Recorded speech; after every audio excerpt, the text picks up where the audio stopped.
Welcome to the Speak Your Way to Cash podcast, a podcast where we teach speakers how to land paid speaking engagements and corporate contracts. Each week, we deliver high-quality content that teaches you how to level up your speaking business. Be sure to join the Speak Your Way to Cash Facebook group after having your mind blown by this information-filled episode. Now, here's your host, Ashley Kirkwood, lawyer and professional speaker. This is the Speak Your Way to Cash podcast. First off, let me introduce myself. My name is Ashley Kirkwood. I host the Speak Your Way to Cash Lounge. I also host the Speak Your Way to Cash podcast, and I host a academy for speakers called Speak Your Way to Cash Academy. So if you ever want to find me on the speaking side, it's very easy. Put in Speak Your Way to Cash on these internet streets, and I am the only one that should be coming up because I own that name. Now, if you see any other name, let me know. So I'll send them a hot cease and desist, because I'm also an attorney and own Mobile General Counsel, where we help primarily 7- and 8-figure brands to have smart business legal strategies with exceptional counsel. And that is me in a nutshell. The way that I've grown my business has been through selling to corporations on the speaking side, and to selling to business owners on the legal side. So that's been my bread and butter. But we have Christlie here with us today because she has really opened my eyes and shown me how you can actually sell to not even individual, to government entities and the federal government specifically, and also subcontract to get large corporate contracts with the federal government. Because as you all know, we talk about 5- and 6-figure contracts often, but there are 5, 6, and 7-figure contracts with the federal government. And so we're going to talk to her today about how she's been able to help her clients and herself secure those contracts and kind of what that landscape looks like. And we will answer your questions about the difference between federal government contracting and working with corporations and selling to both, because there are differences that you should be aware of. So welcome, Christlie. Feel free to introduce yourself and let everyone know who you are and what you do. Hi, everyone. My name is Christlie Ganthier. I'm also known as Christlie Julian. I have a boutique human resource management firm where I help small to medium-sized businesses essentially understand the importance of human capital analytics and its impact on business performance. The other side of my consultation business is I help small businesses get registered and certified to do business with the federal, city, and state, right? And so I was just talking to my husband and family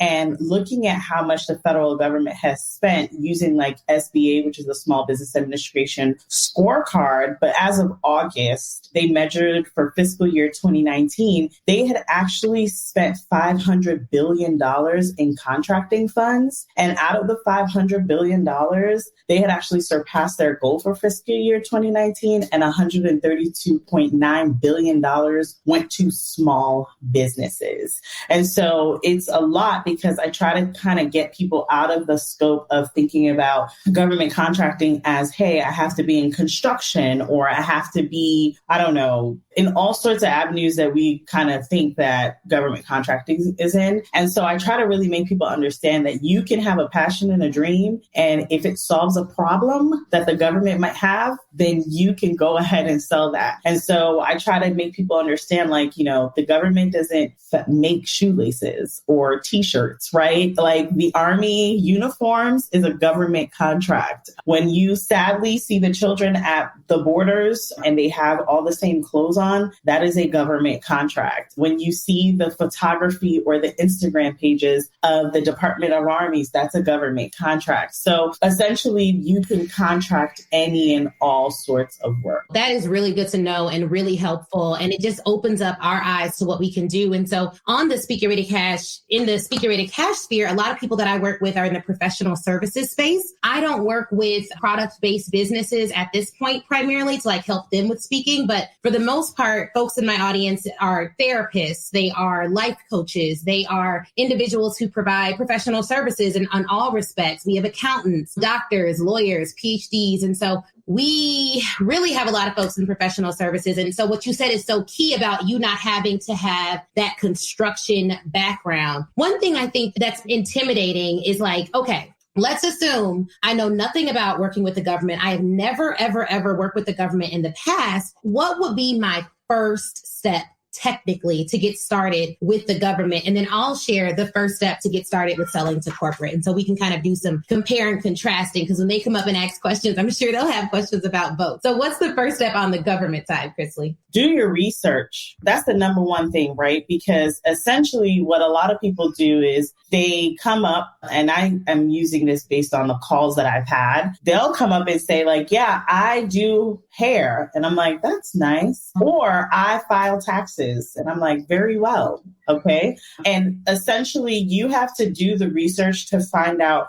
what is the need or what is the capacity in which the government would use you. So for professional services, for me, I am in the professional services area, right? As an HR consulting. When it's time for me to bid, I don't bid on helping businesses get certified. I bid on HR consulting work, right? Implementing HRIS systems and doing all of that requires that I look at, okay, what are the agencies that need my help? So I do spend a lot of my time looking at usaspending.gov for those out there. I do a lot. The first thing you guys should do to figure out your niche, just go to Google and type in N as in Nancy, A as in Apple, I as in Igloo, C as in Kappa, C as in cat, and S as in Sam. So your NAICS code, and type out NAICS code for lawyers, NAICS code for accounting, NAICS code for social media management, right? Find your NAICS code, because essentially the federal government operates using NAICS codes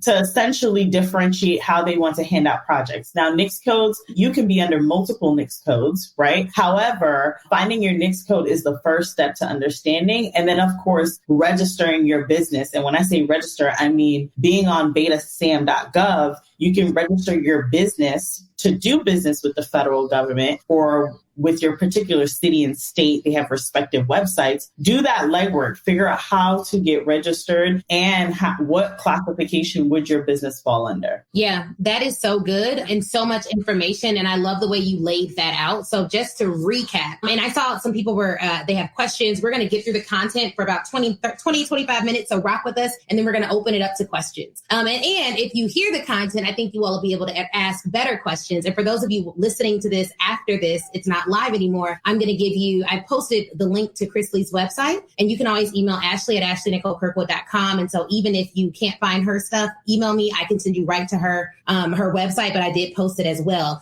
And she did say sam.gov. So one of the things that she said, the first thing she said is research. And a part of that research is going to be finding your NAICS code, NAICS code, so that you can identify the services that you provide. That's how the government finds it. And then you're going to need to register on betasam.gov.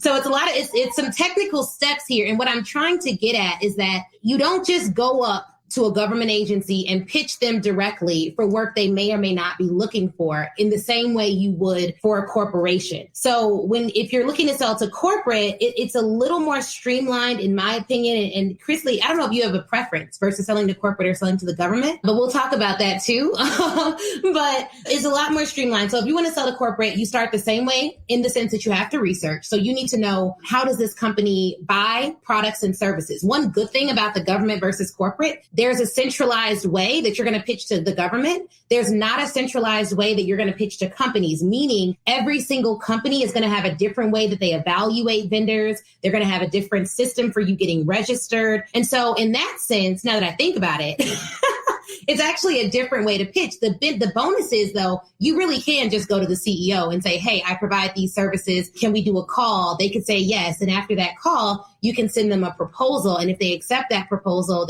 some companies, the bigger ones, will give you what's called a purchase order, which is amazing because this purchase order says you can pay this vendor up to this certain amount. It's pre-approved, which means even if you pitch at $5,000, if you get a PO for $50,000, they can pay you up to $50,000. You're pre-approved in their system to do that work. And it also is helpful because you can go back and get repeat business with that same company by saying, I'm already through your vending systems. And so that's that's how that works on the corporate side. So you want to do your research on the corporate side, but it's more so about industry niche. Like, what types of companies do you want to pitch? After you know that, you're going to put together a pitch plan. It's like a sales plan. And then you're going to start emailing decision makers. And the way that I do it, I like to get them on the phone. And after you have a good phone conversation, you identify their pain points, you're going to pitch them. So there's a lot more to it that we can get into and that you all may have questions about later. But as an initial matter, you don't register for a central database and go through and find certain codes or anything like that. Each company has its own way of doing it. And for a while, they were trying to do something similar where all vendors were able to sell to a variety of different companies and everyone registers for one database, and it just became administratively a hassle. So that's not really an option anymore on that side. But you brought up a good point earlier that's like, when you think of government contracts, and even if you go to, like, I went to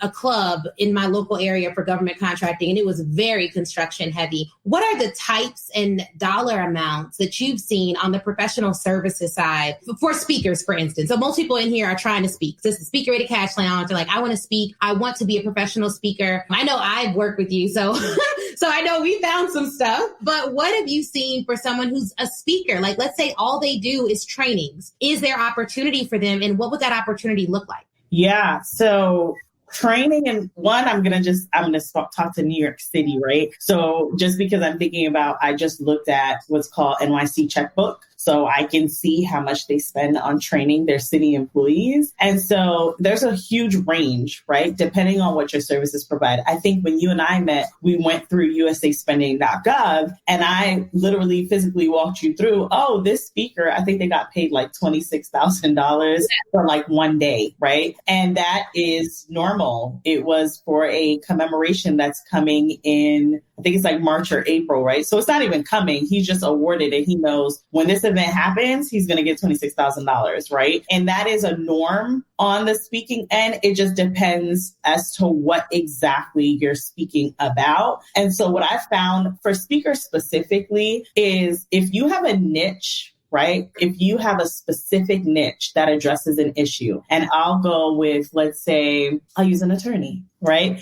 So let's just say you're an attorney and you are looking at the disparity of, I don't know, like African-American representation in specific communities, whatever. Let's just say that's a specific niche, a specific disparity that you notice. One, that's current. We're looking at the climate, which I always tell people, government contracting is a game of paying attention to the news, right? So you are looking at a current climate, a climate where, and let's say you're going to discuss as an attorney, diversity and inclusion amongst attorneys, right? And so one, the terminology diversity and inclusion under the Trump administration was recently shunned upon, right? So now, as of Wednesday or Thursday, someone told me this on Clubhouse, Wednesday or Thursday of this week, it is now opening back up again, the opportunity to do diversity and inclusion training. Granted, people had renamed it. But when you're looking at those opportunities, those are where you want to find the niche, because that's what's hot right now,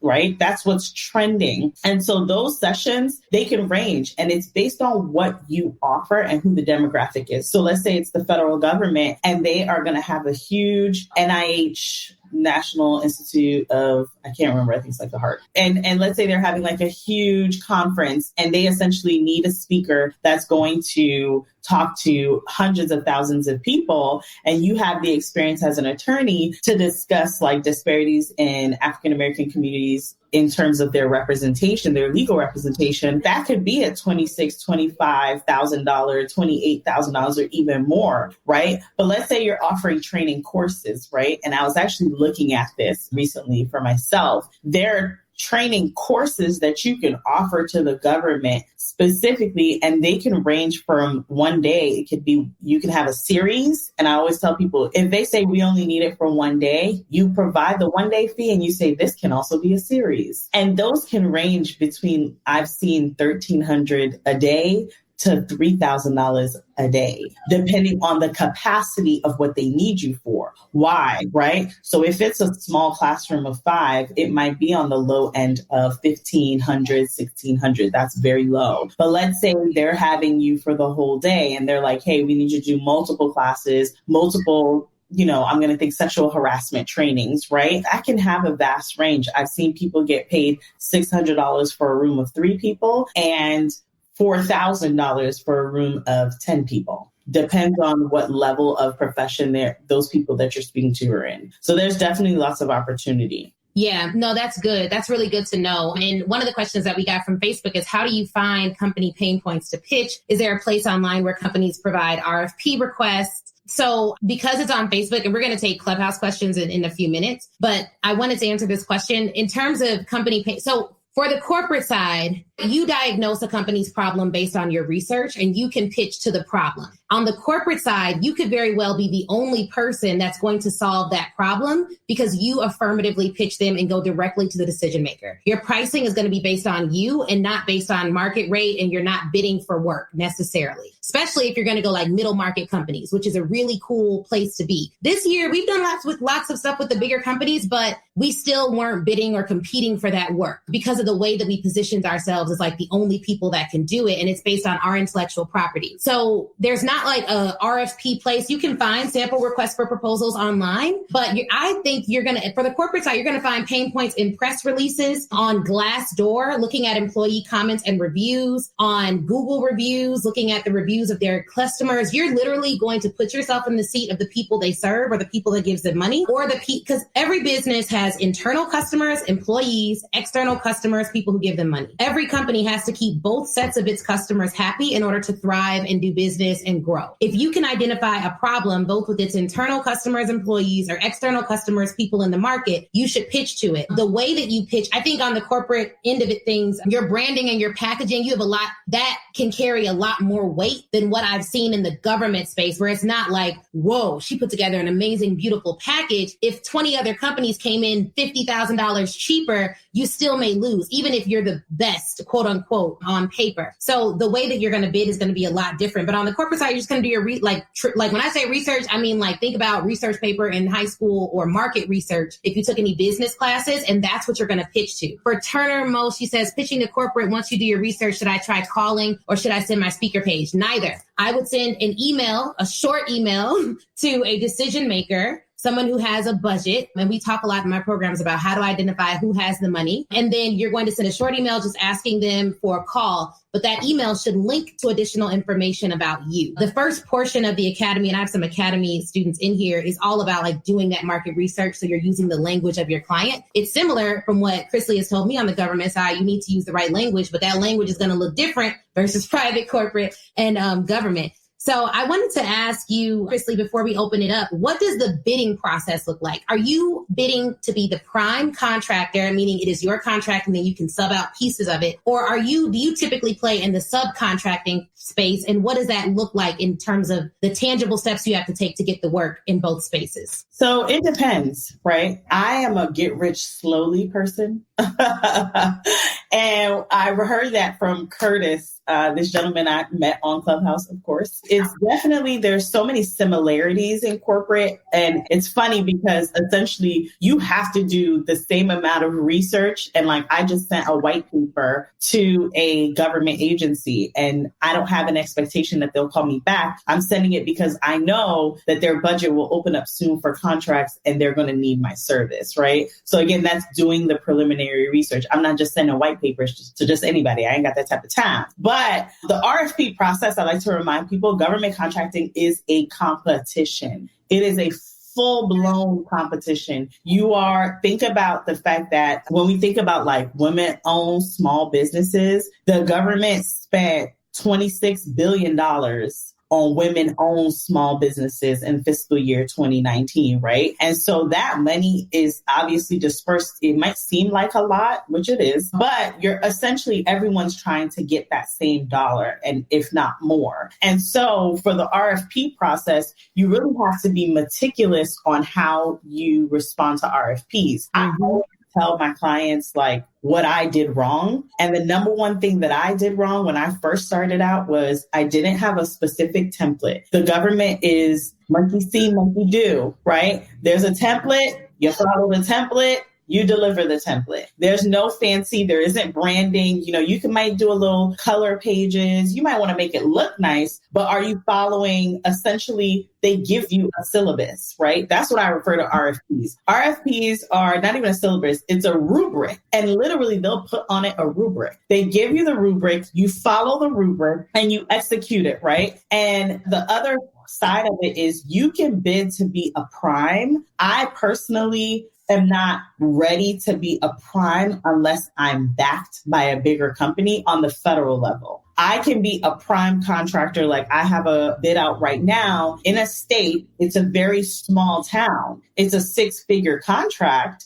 right? But it's a small town. So the work, I already know the work is not as strenuous and demanding as the federal government. So I went for that RFP, right? And I physically showed up to drop off the RFP with a board to present it, right? Because I know I can't present the board to you in the paperwork, but I know that if I go that extra mile and show up in person, I might just be able to sway you, right? I'm big on subcontracting. So subcontracting work is let someone else find the bids, right? Go to the pre-bid meetings, attend those meetings, and then let that, reach out to every single company that's on that pre-bid meeting and say, hey, I know that you're going after such and such contract. Here's where I could be of any help. And so I'll tell you an example of, I was at a pre-bid meeting. I knew it was a pre-bid meeting in Trenton, New Jersey. I knew that I could not execute this contract by myself. I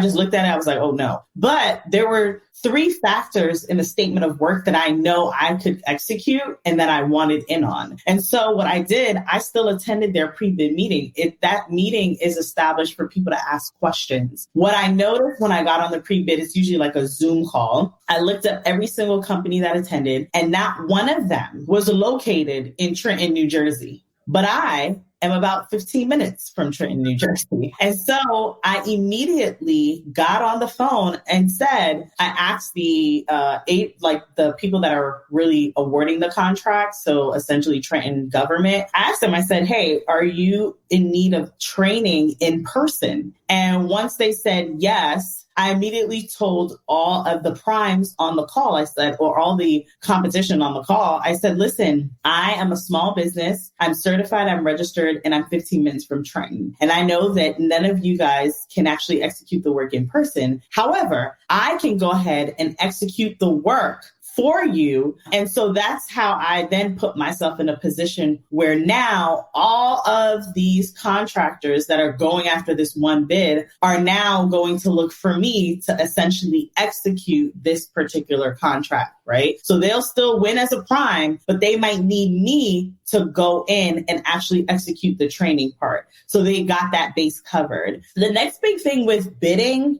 you have got to be a different type of beast to bid. You've got to do the legwork. My biggest mistake was pricing. Again, it was because there was a lack of research. I did not price effectively. And my first bid, I think I priced it, and it was for a federal. I don't know what I was thinking. It was for a federal contract. And I priced myself at $65,000. And another Black-owned business, a woman-owned Black-owned business, which I ended up getting in contact with her, she won for $122,000, right? So I was way under, and the government will notice if you are too far under and you're too cheap, they'll look at it like you don't know what you're doing. And I didn't. That was my first bid. I didn't know what I was doing. I had no idea about research. So I quickly learned about looking into GSA schedules, looking at my competition, replicating what they do, who's been awarded. Again, it's the same thing. It's doing the research and making sure that you position yourself in a way that, hey, I'm going to be better than the rest.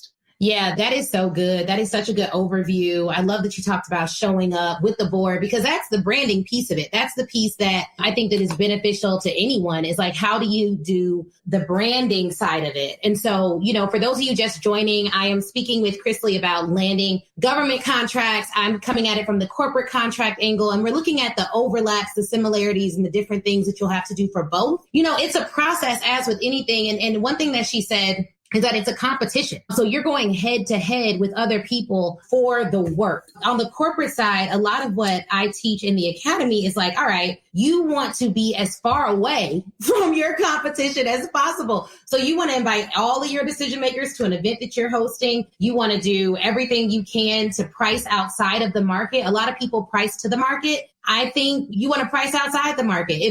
Because in the private corporate space, if there's 10 speakers and 5 of them say it's going to be $1,000, but one of them says that their keynote is going to be $20,000. The $20,000 person can still get it. And what they may say is like, they're obviously just more experienced or better. Whereas when you're competing head to head and all of your proposals look the same, it's not about like your rate so much as it is about what you can provide and your score on that bid proposal process. So I appreciate what you said. And I like that subcontracting is an option. And you mentioned certifications, which we have not even touched on yet. So that's a whole nother beast, but you can get certified as a woman-owned business, a disadvantaged business enterprise, and literally there are so many others, and there's state certifications and there's federal certifications. There's something called an 8A program. It gets very deep. I have a friend that spent years getting all of her certifications, and it became very, very valuable. In my experience on the private corporate side, I've never had a company ask me, was I certified? Hey guys, thank you so much for listening to the Speak Your Way to Cash podcast. Real quick, I would love if you applied to work with us at Speak Your Way to Cash. In fact, I have created a short application that would let me know if you are the right fit. If you are a speaker looking to land 5- and 6-figure speaking contracts, you should 100% apply to be in the Speak Your Way to Cash Academy. And here's the beautiful thing. If you get accepted into the Academy, you are automatically able to listen to a 2-hour training where I break down the paid method that myself and my clients use to land 5- and 6-figure corporate speaking contracts. All you need to do to apply is go to ashleynicolekirkwood.com/apply. Go to ashleynicolekirkwood.com/apply. Again, go to ashleynicolekirkwood.com/apply. Now, if you want to make it even easier and you're already on your phone, pull out your phone and text me. That's right. You can now text me directly to apply and to learn more about working with Speak Your Way to Cash. So you can text me at 312-847-4590. Again, 312-847-4590. Just text me apply to 312-847-4590. All right, guys, let's get back to this great episode.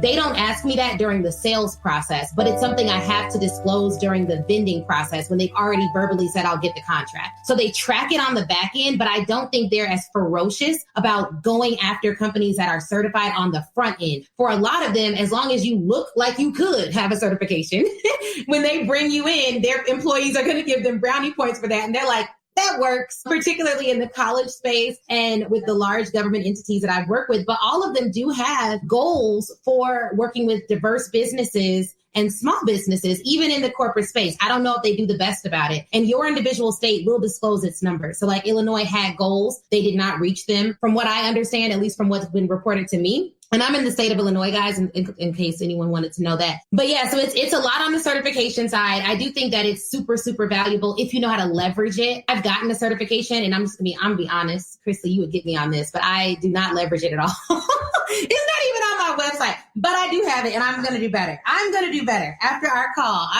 I am for sure going to do better. So I think those people who are just getting started, I would recommend you consider, and I'm going to turn on hand raising in case you all have questions on Clubhouse as well, because we're multitasking this discussion today. I want you all to consider where you want to play, because that's going to help you to focus enough to get real results. Whether you're selling to corporate or whether you're selling to the government, it's not going to be easy, but there are processes that you can implement to shorten that time frame. So, you definitely want to make sure you are keeping that time frame short. Christlie, because we're going to cut off on Facebook and on the podcast, I want people to get your information ASAP. And in case anyone has to leave the room within the first hour, give us your social media handles and your website. and then we'll deal with some questions. Okay, so first and foremost, I also want to go back and say this. That was quite interesting. So if anybody remembers, and this is probably the nerd in me, so please excuse me, but there was last year or early this year, there was this big war or this big awarding contract that was a composition, I think, between like Microsoft and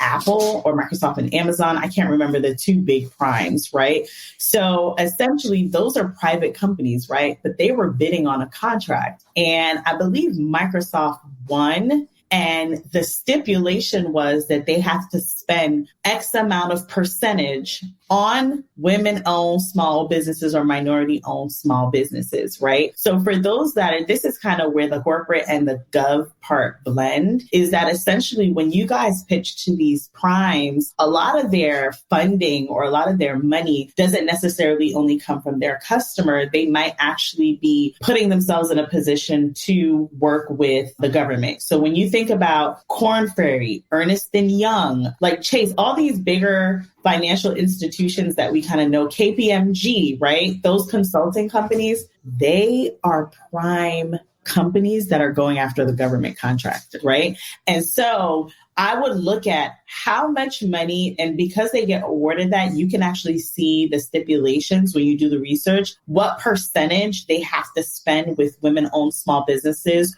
or minority-owned small businesses. And when you find that, that might be another avenue where you pitch it and you leverage your certification, right? And it might not be that you're subcontracting. That could just be that part of the corporate side where you now pitch your services to them and they can say, what, you're certified? Great. We've kind of met one of our quotas. So that's just another tidbit. So once again, my name is Christlie Ganthier. You can find me on Twitter, Christlie G Con. I'm not a con artist. It just means Christlie G Consulting. So Christlie G Con on Twitter. You can find me on Instagram at Christlie G. Another Instagram page is at Christlie G Consulting. You can go to my website, www.christliegconsulting.com. On Facebook, you can find me as Christlie Ganthier. I also have my business page, Christlie G Consulting. Essentially, it's the same name over and over again, is Christlie G Consulting. Thank you, Ashley, for having me on your platform and sharing this space. And I know we're moving on to Clubhouse now, so thank you.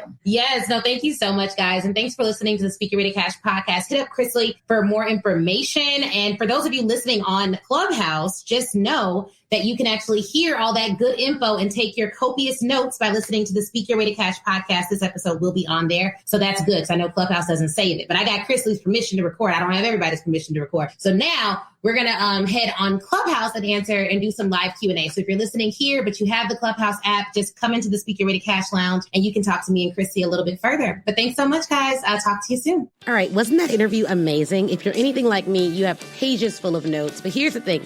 Before you head out, I want you to go to facebook.com and join the Speak Your Way to Cash Facebook group. That is where I am. That's where a ton of other speakers are, a ton of other people who listen to the show. We all congregate there and chat. And it's 100% free. Now, if you're ready to take your speaking career to the next level, I have two ways for you to do that. One, you can go to ashleynicolekirkwood.com/SYWTC live replay and pick up the live replay. That training is 7 modules, chock full of information. It's crazy. Go over there, read all about it. Or if you want a more personal experience, you already know that you want to be a speaker. You're ready to fully commit and you want someone to walk you through it and save you tons of time Googling and doing it on your own, then book a VIP day with me. You can go to ashleynicolekirkwood.com, scroll down until you see the VIP day section and get more information on that there. All right. Thank you guys again for watching. Please do not forget to leave us a review. That is how we keep this train rolling and get some of the best speakers in the world to get on this show. So please, please, please leave a review. Shoot me a message on Facebook or Instagram, and Facebook in the Speak Your Way to Cash group, Instagram at the Ashley Nicole Show. And I'd be more than happy to chat with you and say hi. All right, y'all have an awesome, awesome day.